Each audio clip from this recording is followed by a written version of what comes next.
So now we are finally at the games where I'm using the True Catalyst pads. And so these are obviously the ones I bought. These are the Pro Return ones.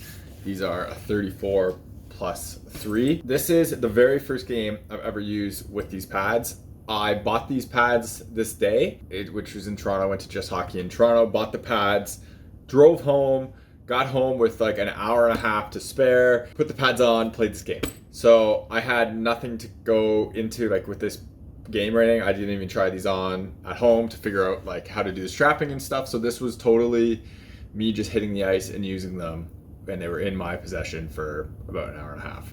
So that was fun, and this was interesting. So I'm going to talk about more of these pads at the end of this video. But one thing to watch out on this, because that way you won't have to watch it again if you're interested in that sort of thing. The full review of these pads is done. I'm editing it. It takes a while because I have to put like B-roll and stuff in it. And the big thing about these pads, which is really awesome, is this boot.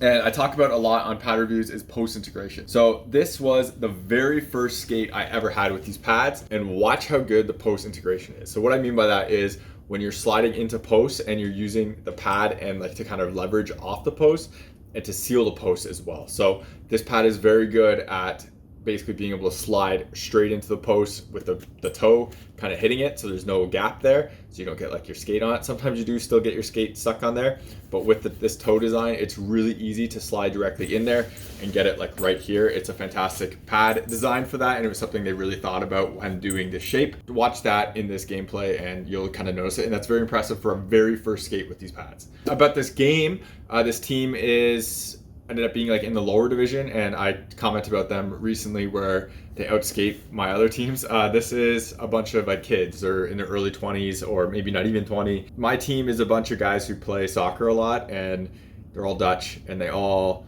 skate really hard and all the time. So this is a case where this team that doesn't necessarily outskate my team, and so it's a kind of a closer thing of skating in terms of that, but skill wise I would say it's a bit of a gap here. But overall, we'll talk about how the actual game plays out at the end of this. So if you're buying hockey equipment and you want to support the channel, check out the links in the description. In the US, check out the links to Pure Hockey. In Canada, check out the links to Hockey Supremacy.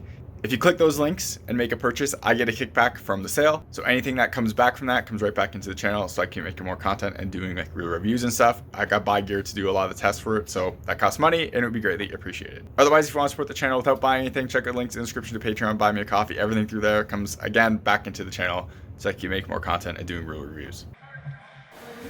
Y'all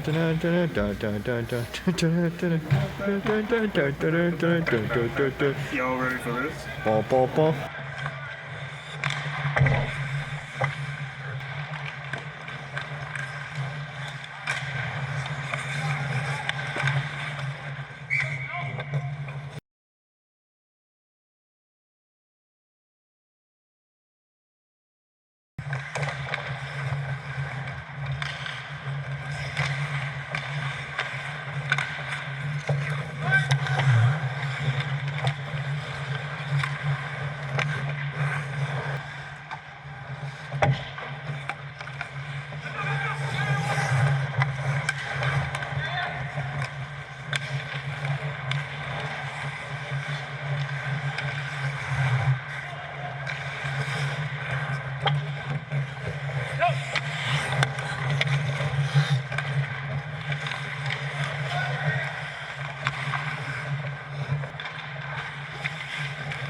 So as you can see, ended up being a close game, and a game that we probably should have won, just in terms of like we had the 2-0 lead and then we kind of blew it. So I thought I played pretty good here, and I made quite a bit of decent saves, and I was pretty solid in terms of like being square and moving and everything. Pretty good for owning these pads for an hour and a half before the game started. I know like overall shots, I think we're pretty close here because this team doesn't really outskate this Stars team, but at the same time, the Stars don't score a ton of goals. So I think it was a pretty even overall game in terms of like shot and scoring opportunities. The first goal, I just kind of whiffed on. I didn't totally expect the guy to shoot right here because he doesn't really like wind up or lean into the shot. He kind of just flings it forward, and I'm kind of in mid movement, and it goes under my kind of shin, and I just miss it. Kind of goes off the pad, and I miss it. And this is just all on me 100%. I didn't drop fast enough. Like I said, I wasn't totally ready for it. It is a thing that I'll call out where sometimes with pads that have like cheaters on the calf can help with plays like this. These pads have a little bit of a pillow there, but it wasn't enough. And honestly, this was, like I said, this was just my fault, and I screwed up on this. And it was like a quick shot that I wasn't totally expecting. And then the next goal, which happened unfortunately right after that, was a bad kind of defensive play that ends up becoming kind of a 3-on-1 when we had 3 guys back. So that's kind of a problem. And the guy who shoots it just at like right above where the circle is there, and he puts it in a pretty good spot. I dropped to kind of just block, but I never totally got square here just because of like how the play was kind of moving, and you can see a guy reaching for it, and he just kind of, I think he pushes it to his teammate, and I never totally got square, and I was also very aware of the guy kind of backdoor, and he just put it up above my glove before I could get it. It was more of I tried to do a blocking save than anything else, and it was a pretty good placement and a decent shot overall. So onto these pads, and the interesting part about these pads, like I mentioned, I have the full review of this done already. It's just I haven't edited it, so it will be coming hopefully very soon when you watch this video. And me playing this game, I didn't have any of the strapping stuff set up on here. So this is a 34+3 pad. That's a 3 thigh rise here. Normally I would be in CCM, and I say CCM because LaFave used to design CCM pads. I was a 35+2 in all the pads I wore in the past, and Axis was a 34. That's when they kind of switched over. And True, I was a 35+2.